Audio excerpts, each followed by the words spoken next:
आप जब प्रातः कालीन उठें तो पहले उठने का नियम लें कि सूर्योदय के 1 घंटा पहले हम उठेंगे। देखो हमारी प्रार्थना मानना। तो इस समय सूर्योदय कई बजे होता है? लगभग 6 बजे, 6:30 बजे कर दे। छः। आप 5 बजे उठ जाइए और उठ करके सबसे पहला कार्य कीजिए, पृथ्वी के चरण स्पर्श कीजिए, भूमि के चरण स्पर्श कीजिए।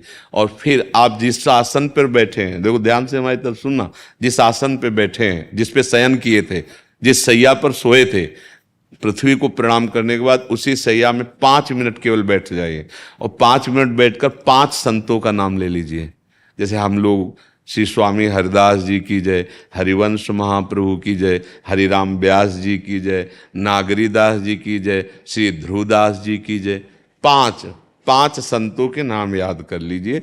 इसके बाद नीचे उतरिए और पहले जो अपने माता पिता, अगर वो शयन कर रहे हैं तो कोई बात नहीं है, अगर वो शयन नहीं कर रहे हैं तो पहले जाकर माथा रखकर उनको प्रणाम कीजिए।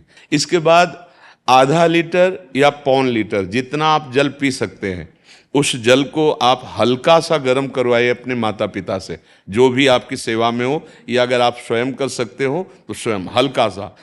अगर 500 ग्राम पी जाए तो और अच्छी बात है, और इससे ज्यादा पी जाए तो अच्छी बात है। वज्रासन में बैठना आता है? वज्रासन जानते हो आप लोग? देखो वज्रासन, वो देखो बैठ रहे हैं, ये दोनों पैरों को ऐसे करके इसमें, इससे बैठकर जल पिया जाए। ये आपके ब्रह्मचर्य की रक्षा करेगा, कब्ज नहीं होने देगा और आपके मस्तिष्क की गर्मी को ठंडा करेगा। ऐसे वज्रासन में बैठकर धीरे धीरे 5 या 10 मिनट में जल पिया जाए, एकदम ना पिया जाए। गिलास में लेकर के 500 ग्राम जल धीरे धीरे उसको पिया जाए। फिर इसके बाद आपको 100-200 कदम टहलना है।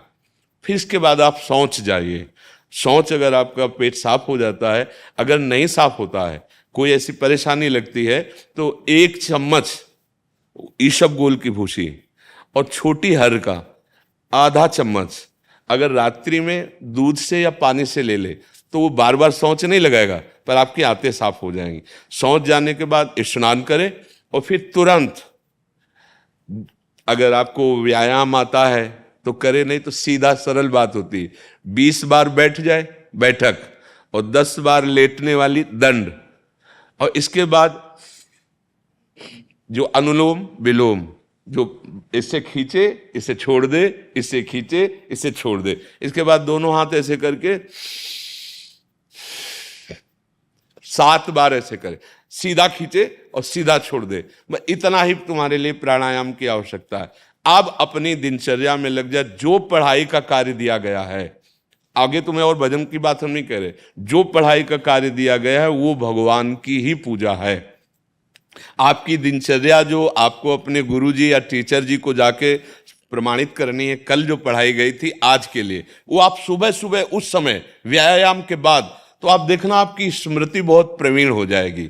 अच्छा, ये आपकी प्रातःकालीन दिनचर्या है। जब आप अपने गुरुदेव के पास स्कूल जाएं, तो हमें आजकल का तो अब पता नहीं, पर हम लोग जब जाते थे तो अपने गुरुजी को प्रणाम करते थे। तो जो स्कूल में आपको पढ़ाई पढ़ा रहे हैं वो तो बात है, अब आपको जो हम खास बात बताना चाहते हैं वो कि देखो अभी छोटे छोटे बच्चे हो, बच्चों में कुछ बच्चे ऐसे गंदे बच्चे होते हैं जिनके गंदी बातें दिमाग में आ जाती हैं और गंदी बातें वो करने लगते हैं आचरण में। आप लोग इतना तो जानते ही होंगे कि गंदी बातें किसे कहते हैं।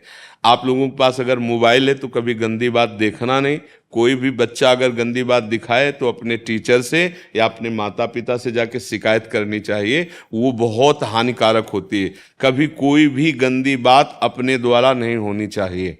अभी आप नवीन जीवन धारण किए हुए हैं, आप भगवान की प्राप्ति, देश की भक्ति और बहुत अच्छे अच्छे पदों में जा सकते हैं। अच्छे पवित्र आचरण और पवित्र संस्कार। ब्रह्मचर्य के लिए गंदे बच्चों का संग त्याग करना, गंदी कोई ऐसी हरकत सिखावें या बात सिखावें तो उसको सुन करके छुपा नहीं लेना, तुरंत अपने टीचर से बताना या अपने माता पिता से बताना, और ऐसे बच्चे का कभी संग नहीं करना। और रात्रि के सोते समय ये जरूर ध्यान देने वाली विशेष बात है।